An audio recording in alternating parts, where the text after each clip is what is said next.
Muito bem, nós estamos aqui para dar início a mais uma aula do curso da ETAD, Escola de Educação Teológica das Assembleias de Deus, e hoje nós vamos começar a matéria de evangelismo e missões. Evangelismo e missões. O aluno da ETAD deve entrar na sua plataforma ava.etad.com.br, assine a sua plataforma e entre na introdução da matéria de evangelismo e missões. Dentre os muitos textos bíblicos que trata da suprema tarefa da igreja na terra, nós encontramos nas palavras textuais de nosso Senhor Jesus Cristo, que destaca o seguinte: Marcos 16, verso 15. Ide por todo mundo e pregai o evangelho a toda criatura. E Mateus 28, 19 e 20, versos 19 e 20. Ide, portanto, fazei discípulo de todas as nações, batizando-os em nome do Pai, e do Filho e do Espírito Santo, ensinando-os a guardar todas as coisas que vos tenho ordenado. Para cumprir bem a sua missão de levar boas novas de salvação a toda criatura, a igreja necessita possuir a perfeita visão de Cristo quanto ao real estado da humanidade sem Deus. Uma humanidade sem Deus, sem esperança e sem salvação. Marcos, capítulo 9, versos 35 a 38. E só assim poderemos entender essa necessidade. Primeiro, a importância de ir em busca daqueles que estão perdidos. Esse é o ide de Jesus. Segundo, a importância de pregar o evangelho. Isso é, ide por todo mundo e pregai o evangelho. Terceiro, a importância de fazer discípulos para Cristo. Fazei discípulos. Quarto, a importância de batizar os novos convertidos, batizando-os em nome do Pai, do Filho e do Espírito Santo. E quinto, a importância de ensinar a doutrina cristã, ensinando-os. Noutras palavras, a igreja, consciente da sua responsabilidade missionária, seja para consigo mesmo, ou para com Deus, ou para com o mundo, sabe que, em suma, sua missão consiste em, primeiro, construir aqui um lugar de habitação para Deus. 1 Coríntios, capítulo 13, verso 15 e 16. Segundo, dar testemunho da verdade. 1 Timóteo, capítulo 3, verso 15. A igreja, coluna e firmeza da verdade. Terceiro, tornar conhecido a multiforme sabedoria de Deus. Efésios capítulo 3, verso 2. 4. Dar eterna glória a Deus. Efésios 3, verso 20 e 21. E quarto, quinto, edificar seus membros. Efésios capítulo 4, verso 11 e 13. Sexto, disciplinar os seus membros. Mateus capítulo 18, verso 15 e 17. E sétimo, evangelizar o mundo. Mateus 28, 18 a 20.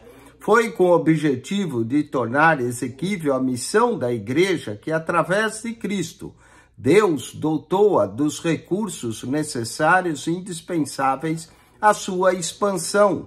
Dentre esses, destaca-se de maneira especial o ministério ordinário, formado por aqueles que foram vocacionados, chamados e enviados a ganhar alma em todos os lugares pela soberana vontade de Deus.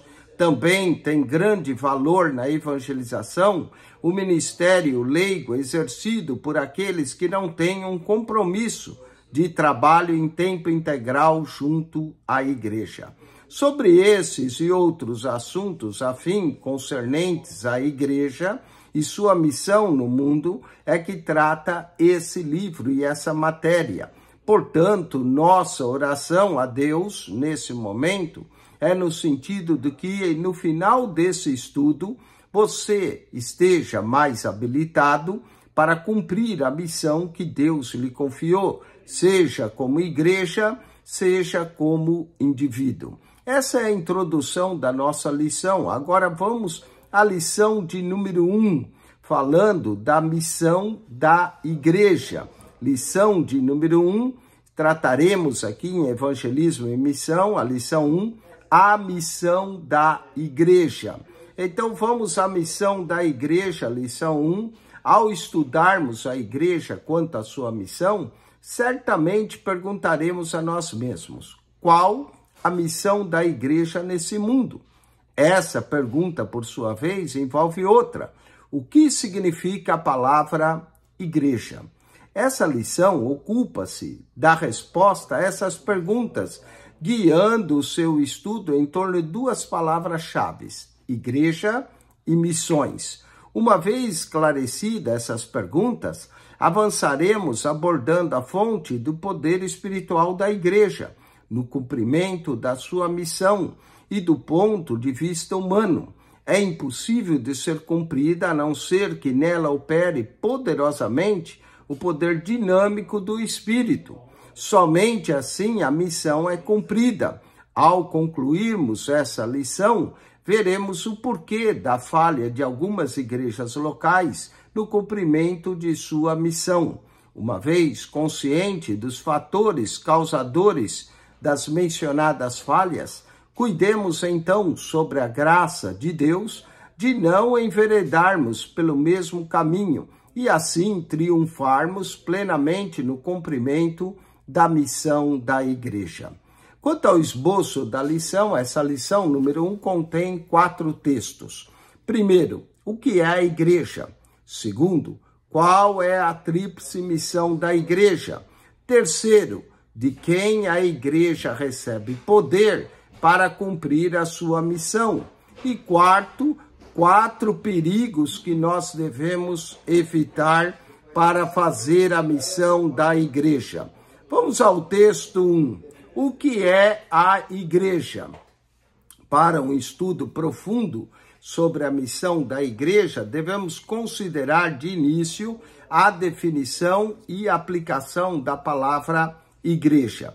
Essa palavra tem sido muitas vezes aplicada de forma errada, como, por exemplo, a referência à igreja, apontando-se para o prédio que a abriga. É importante que saibamos que o prédio em si não é a igreja. O prédio é o templo. Nele reúne-se a igreja, que se refere ao grupo de pessoas remidas que juntamente buscam manter comunhão e cooperação mútuas, buscar estudar a palavra de Deus e prestar culto coletivo de louvor e adoração ao Senhor. Notemos Paulo escrevendo aos Romanos, Romanos capítulo 16, verso 5, diz: saudai também a igreja que está em sua casa. Essa é a revisão Almeida, revista corrigida. E escrevendo a sua primeira epístola aos Coríntios, 1 Coríntios 16, 19, diz: as igrejas da Ásia vos saúdam, saudai-vos afetuosamente a Áquila e Priscila, como a igreja que está em sua casa. Aos Efésios, capítulo 5, verso 23, Paulo escreve que Cristo é a cabeça da igreja, sendo ele próprio o salvador do corpo, isto é, o salvador da igreja. E ele prossegue nos versos seguintes até o verso 29, deixando claro o sentido da igreja. A seguir, apresentamos uma explicação bíblica detalhada que certamente ajudará a compreender o que realmente é a igreja. Falemos do significado bíblico da igreja. A palavra igreja, como aparece no Novo Testamento, é a tradução da palavra grega eclésia e quer dizer chamado ou convocado. Que é uma preposição, clésia, chamar, como ocorre numa assembleia de cidadãos, que é legalmente constituída. Levando em consideração o grego clássico da Septuaginta e o popular do Novo Testamento, podemos fazer as seguintes deduções a respeito da palavra eclésia. que quer dizer, refere-se às pessoas chamadas do mundo para pertencerem ao Senhor. Segundo, refere-se a um tipo de pessoas especiais. Terceiro, refere-se a pessoas que são convocadas e reunidas para um propósito específico. Quarto, pessoas que dirigem seus negócios sobre princípios de igualdade e da irmandade. E quinto, pessoas relacionadas unicamente com Deus. O termo eclésia é usado 115 vezes no Novo Testamento e 85 dessas refere-se à congregação local. O termo também foi usado por Cristo no Evangelho de Mateus 16, 18 e por Paulo, principalmente nas suas cartas aos Efésios e aos Colossenses, para designar a Igreja Universal, a qual todos os verdadeiros crentes em Cristo pertencem. Falemos agora da Igreja visível e invisível. Os eruditos bíblicos muitas vezes chamam a Igreja Universal de Cristo de a Igreja Invisível e a congregação local da Igreja Visível. A verdadeira Igreja, o corpo místico de Cristo, tem expressão através da Igreja Visível, que é composta de seres humanos sujeitos ao erro. A parábola do joio, em Mateus, capítulo 13, verso 24 a 30, e também do verso 36 ao 43, nos mostra que nem todos os membros da Igreja Visível são nascidos de novo, e assim sendo, não são membros da Igreja Invisível. Paulo frequentemente alertava a igreja primitiva contra os lobos vorazes, isto é, falsos líderes que agiam entre eles. Atos, capítulo 20, verso 29 e 30. E 2 Coríntios, capítulo 11, verso 12 a 15. Jesus declarou que retiraria a presença do Espírito Santo, o candeeiro, de uma igreja visível, a igreja de Éfeso, em Apocalipse 2:5, e também prometeu vomitar outra igreja da sua boca, a de Laodiceia, Apocalipse capítulo 3, verso 16, por causa dos seus desvios. Apesar das fraquezas de certas igrejas locais e visíveis, não podemos separá-las da Igreja Universal, que é invisível. A Bíblia nos ensina claramente haver interdependência entre as duas. Isso é notável principalmente nas igrejas locais do século I, que geralmente demonstrava todos os sinais de uma verdadeira igreja de Deus, tais como louvor genuíno, união, fraternidade, espiritualidade, discipulado, testemunho, poder divino e serviço cristão. Vamos aos símbolos da igreja. O Novo Testamento é rico em simbolismo da igreja, o qual nos revela a sua natureza, função, relacionamento e posição, referindo-se primeiramente à Igreja Universal ou Invisível. Alguns dos símbolos mais comuns são representados por, primeiro, um novo homem, Efésios capítulo 2, verso 14 e 15.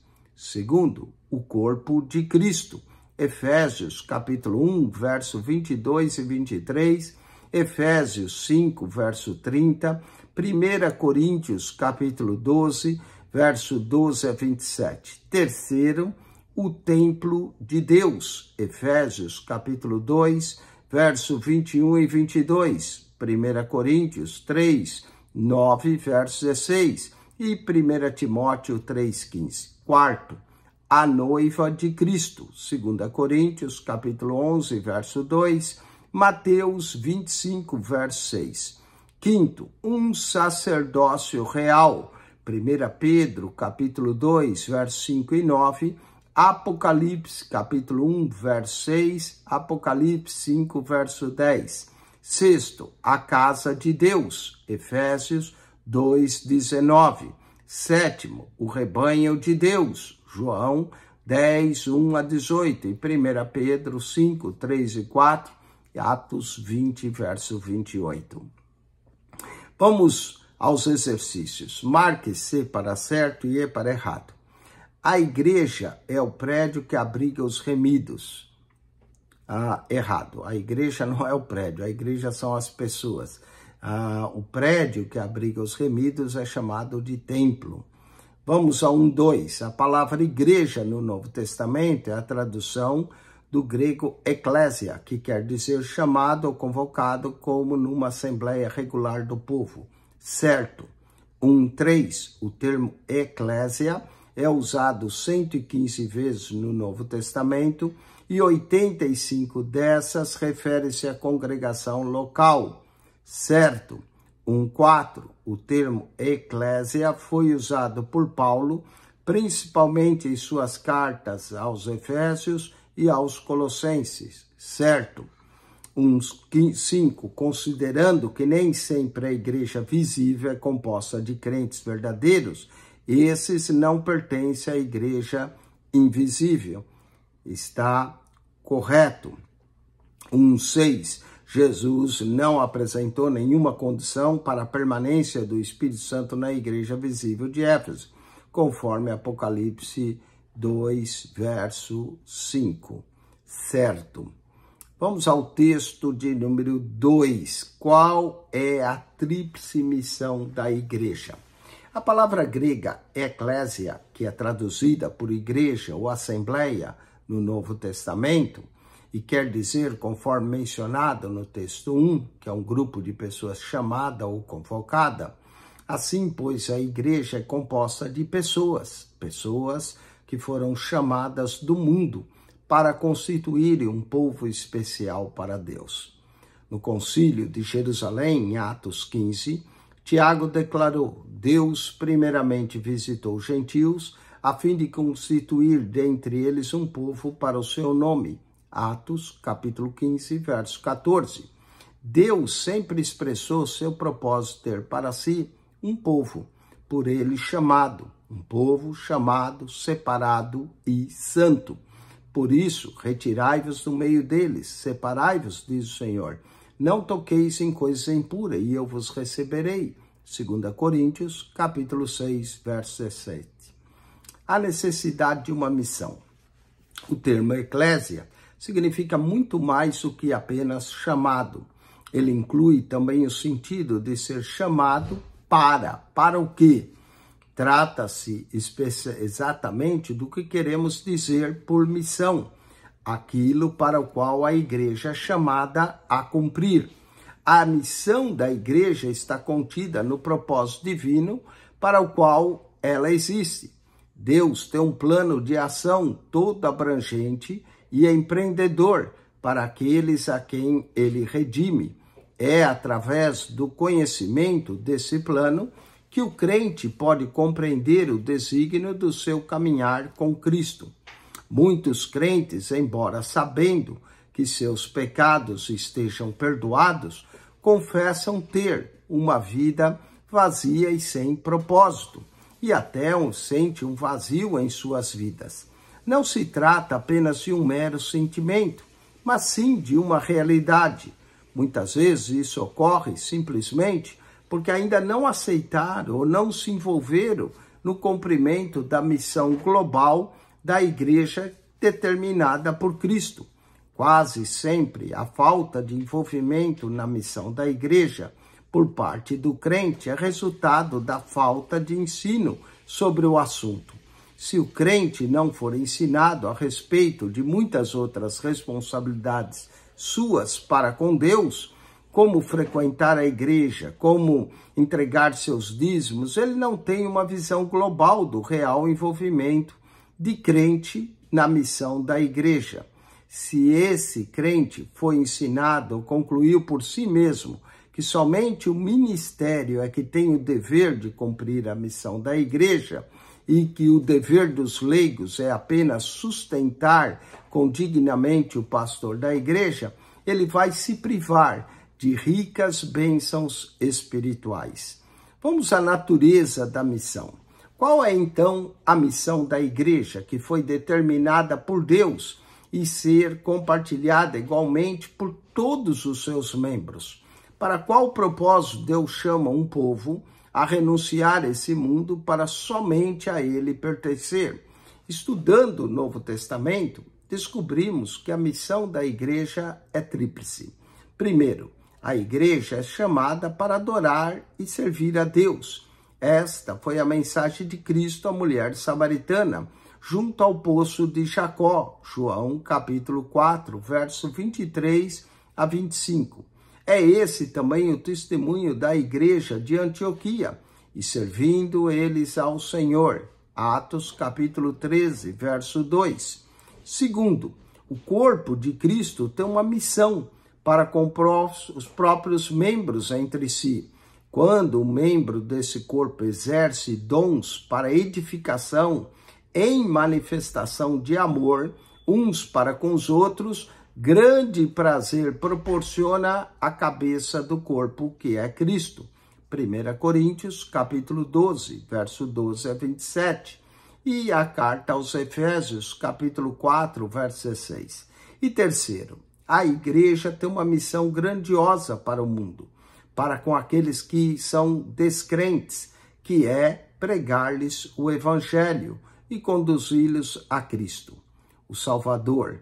Jesus prioriza tanto essa missão concernente ao mundo, que esse foi o último assunto que tratou com os seus discípulos antes da sua ascensão. Atos capítulo 1, verso 8. Portanto, a missão da igreja é tríplice. Missão para com Deus, adorá-lo. Missão para com os membros, edificá-los. E missão para com o mundo, pregar o evangelho. Em todo esse manual de estudo aqui, que trata de evangelismo e missões, detalhamos então essas 3 missões da igreja na terra, dando ênfase à maneira com a qual um de nós pode fazer a sua parte no cumprimento dessas missões. Vamos aos exercícios do texto 2. Relacione a coluna A de acordo com a coluna B. Coluna A. A palavra eclésia ou assembleia no Novo Testamento quer dizer letra E, chamado ou convocado. Chamado ou convocado. Vamos a 1:8. Deus tem um plano para aqueles a quem, letra D, ele redime. 1:9. A igreja é chamada, letra C, para adorar e servir a Deus. Para adorar e servir a Deus. 1:10. O corpo de Cristo tem uma missão. Aqui a missão é para com os descrentes, letra A. E a igreja, aqui 1:10 é para com seus próprios membros, letra B. E a igreja tem uma missão para com o mundo, isto é, letra A, para com os descrentes. Então, nós temos letra E, letra D, letra C, letra B e letra A. Fica assim, eu relaciono a coluna A de acordo com a coluna B. Vamos ao texto 3. De quem a igreja recebe poder para cumprir sua missão? A tríplice missão da igreja não é fácil de cumprimento. De fato, do ponto de vista humano, o cumprimento desta missão é impossível. Daí Deus ter concedido à igreja uma fonte especial de poder celestial, capacitando-a para cumprir sua missão nesse mundo. Atos, capítulo 1, versos 6 a 8. Essa fonte de poder é o Espírito Santo, que é o nosso Consolador. Vamos ao poder para evangelizar a igreja primitiva. O terceiro aspecto da missão da igreja é o de evangelizar. Evangelizar os descrentes em todo o mundo. Jesus passou seus últimos momentos na terra falando a seus discípulos sobre essa sublime tarefa que foi originada no céu. No primeiro capítulo de Atos dos Apóstolos, encontramos discípulos preocupados quanto ao estabelecimento do reino de Cristo na terra. Jesus afastou a atenção deles de determinados assuntos proféticos e temporais, direcionando para um assunto mais urgente, lembrando-lhes a promessa do Pai de enviar o Espírito Santo.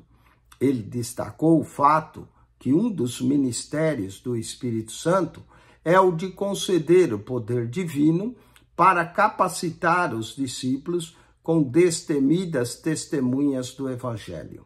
Sem o poder do Espírito, os discípulos nunca teriam obedecido à grande comissão que lhes foi entregue por Cristo, conforme Marcos 16, verso 15. Ide por todo o mundo e pregai o Evangelho a toda a criatura. Isto seria humanamente impossível de se efetuar sem o poder do alto. Contudo, no dia de Pentecostes, depois de batizados no Espírito Santo, os discípulos começaram a pregar o Evangelho cheios de poder e aproximadamente 3.000 almas foram convertidas num só dia. Atos, capítulo 2, verso 41. A história registra que no fim do século I, o mundo então conhecido já havia ouvido a mensagem do Evangelho. E só há uma explicação para isso: o poder do Espírito Santo operando através dos crentes, visto que as dificuldades e os impedimentos eram inconstáveis e insuperáveis. Vamos ao poder para evangelizar na igreja de hoje. Nem todo mundo evangélico aceita o Pentecoste, que foi manifestado em Atos, capítulo 2, verso 1 a 4, como uma experiência espiritual em vigor em nossos dias. Certos líderes evangélicos, ao verificarem que na América Latina, de acordo com os mais recentes estudos, mais 70% de todos os evangélicos são pentecostais, e sugere que devemos começar a aplicar alguma das práticas evangelísticas das igrejas pentecostais na América Latina. A disposição desses líderes é de aplicar os métodos práticos evangelísticos das ditas igrejas, ignorando, porém, a experiência bíblica pentecostal do batismo no Espírito Santo. Ora, bem sabemos que na conquista de almas para Deus, métodos e práticas, mesmo os melhores métodos e práticas, nada farão para salvar os pecadores sem o poder dinâmico de Deus. A verdade é essa, que quem quiser pode aprender a pôr em prática todos os fatores de crescimento da igreja manifestos no atual avivamento pentecostal, sabendo isso, que sem o poder do Espírito Santo, todos os esforços são vãos. Seria como um eletricista consertar devidamente um aparelho e depois ligá-lo em uma tomada sem energia elétrica. É claro que nada acontece. Embora nada estivesse errado com o aparelho, simplesmente não haveria o poder ou a energia elétrica para o seu funcionamento. Ilustramos assim o poder do Espírito Santo em 3 aspectos da missão da igreja. Na continuação de nosso estudo, veremos que o poder do Espírito é igualmente importante para servirmos ao Senhor e também uns aos outros. O Espírito Santo nos confere dons espirituais à igreja, capacitando a cumprir sua missão de servir, como registram as palavras do apóstolo Paulo. Ora, os dons são diversos, mas o Espírito é o mesmo. E também há diversidade nos serviços, mas o Senhor é o mesmo. E há diversidade nas realizações, mas o mesmo Deus é quem opera tudo em todos. 1 Coríntios, capítulo 12, versos 4 a 6. Vamos aos exercícios. 1:12. Deus concedeu à igreja uma fonte especial de poder para que ela possa cumprir a missão para a qual foi chamada e incumbida. Trata-se letra A, do Espírito Santo. 1:13. Jesus passou seus últimos momentos na terra, falando aos discípulos da responsabilidade, letra C, de evangelizarem todo o mundo. 1:14. Sem o poder do Espírito Santo, a partir do dia de Pentecostes, os discípulos jamais poderiam realizar, letra B, a grande comissão da igreja. E 1,15, no dia de Pentecostes, após serem batizados no Espírito Santo, os discípulos passaram a pregar cheios de poder do alto e num só dia agregaram à igreja, letra B, 3.000 almas. Vamos agora ao último texto da nossa lição. Texto 4. 4 perigos a evitar. Agora está claramente definido a missão da Igreja de Cristo. Daí uma igreja local que não venha cumprindo sua missão em nenhum ou mais dos 3 aspectos da missão geral da igreja, levará o aluno a perguntar: qual é a causa básica de tal relaxamento numa assembleia local de crentes? E nesse texto veremos 4 fatores comuns que retardam o cumprimento da missão da igreja. Um ou mais deles são vistos numa igreja desviada da sua missão. Esses fatores são: número 1, ignorância dos crentes quanto à missão bíblica. 2, doutrina corrompida. 3, mornidão no amor dos crentes. E 4, apego exagerado às coisas materiais. Vamos tratar de cada um deles. Começamos com ignorância dos crentes. Como é triste saber que muitos crentes levam uma vida cristã fora do plano de Deus, somente porque alguém deixou de lhes ensinar o que diz respeito à sua parte no cumprimento da missão da igreja. Que tristeza é para uma igreja que não cuida de preparar seus membros para servir ao Senhor no cumprimento da grande comissão de evangelizar o mundo. Jesus ensinou a seus discípulos: de graça recebeste, de graça dai. Mateus 10, verso 8. E mais bem-aventurado é dar do que receber. Atos, capítulo 20, verso 35. Quem é crente somente para receber as bênçãos de Deus e deixa de fazer a sua parte no serviço cristão, está privando de um grande gozo que, dentre outro modo, não o terá. Saibamos também que muitos crentes, por serem vazios espiritualmente, só vivem mexericando, fazendo críticas e envolvidos em contendas, porque não querem se ocupar do trabalho do Senhor por frieza espiritual, por ignorância ou falta de oportunidade. Vamos agora à doutrina corrompida. Teólogos liberais, distanciados de Cristo, também têm influenciado negativamente o mundo cristão atual. Todos os que abraçam o liberalismo teológico perdem o fervor e a disposição pelo cumprimento da missão da igreja. A principal diferença básica entre evangélicos conservadores e liberais é que esses não aceitam a inspiração plena das Escrituras como a revelação de Deus para o homem. Trata-se de um atestado de decadência espiritual dessas pessoas e de suas igrejas locais. A teologia liberal também não aceita as Escrituras literalmente. A salvação é geralmente redefinida em termos sociais ou políticos e, como resultado disso, a missão da Igreja do Senhor torna-se algo simplesmente secular, como qualquer empreendimento desse mundo, visando apenas o melhoramento da humanidade em geral.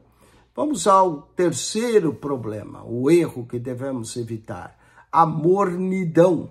Quando uma igreja apaga-se o fogo do avivamento bíblico, como vemos no livro de Atos dos Apóstolos e na história da igreja, os primeiros sinais são vida espiritual seca e falta de consagração dos crentes. Os membros evitam ajudar no ministério cristão, ensinar na escola dominical, cantar no coral, visitar os enfermos, os desviados e os novos convertidos, ou limpar e até mesmo arrumar o templo. Nesse estado de mornidão espiritual, todas essas atribuições concernentes ao serviço cristão são vistas primordialmente como tarefa e não como privilégio. Vamos ao quarto e último erro que deve ser evitado: apego exagerado às coisas materiais. Como resultado da má e crescente influência da teologia liberal, atualmente muitos evangélicos dedicam tanto às coisas materiais e terrenas e sociais que não têm tempo nem disposição e muito menos energia para se dedicar à missão da igreja. Nós estamos dizendo que uma igreja local não deva cuidar de seus necessitados, como órfãos, viúvas, doentes, pobres, desamparados e etc. Mas Jesus sempre demonstrou grande amor e zelo pelos desfavorecidos. Ele mesmo diz que tudo quanto fosse feito a um dos seus servos, a ele também seria feito. Mateus 25, verso 40 a 45. A Bíblia diz ainda: ora, aquele que possui recursos nesse mundo e vir a seu irmão padecer necessidade e fechar-lhe o seu coração, como pode permanecer nele o amor de Deus? 1 João, capítulo 3, verso 17. Muitos crentes sinceros se envolvem tanto nas coisas terrenas, mesmo que elas sejam legítimas, que terminam abraçando a falsa teologia da libertação ou a teologia da prosperidade e etc. Os líderes mais radicais desse primeiro movimento aliciam crentes e suas igrejas a se unirem a forças revolucionárias para promoverem reformas sociais, mesmo que para isso necessário o uso da violência.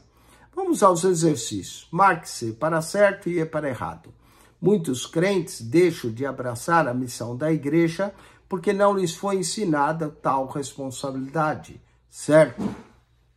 1,17. O crente que só quer receber as bênçãos de Deus e não abraça de coração o serviço cristão está se privando de grande gozo, certo?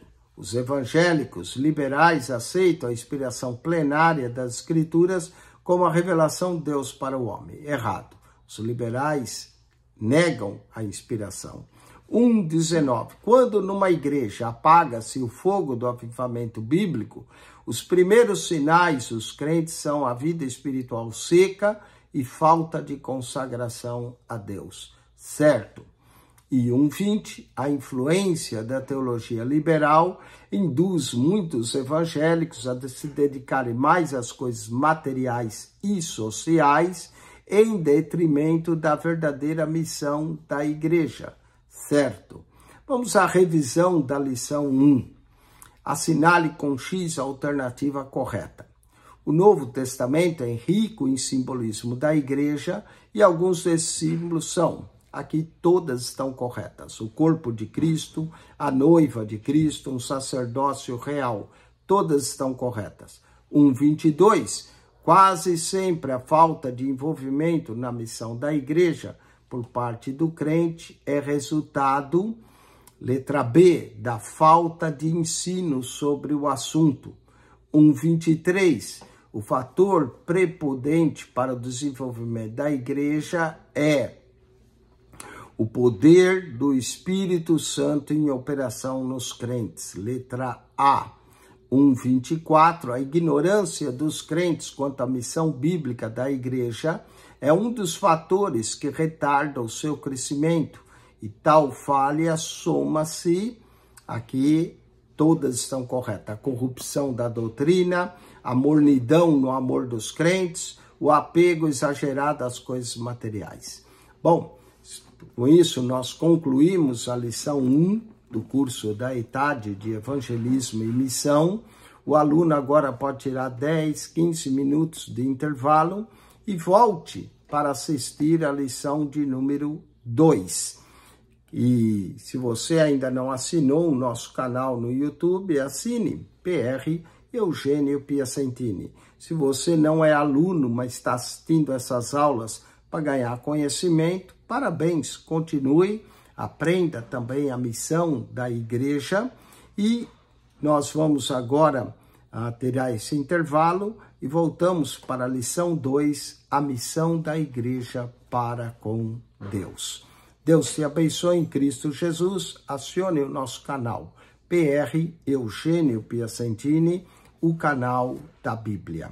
PR Eugênio Piacentini, o canal da Bíblia. Ao entrar no canal, clique ali no playlist e ali vai aparecer mais de 225 pastas com mais de 6.100 vídeos para você. Deus te abençoe em Cristo Jesus. Amém.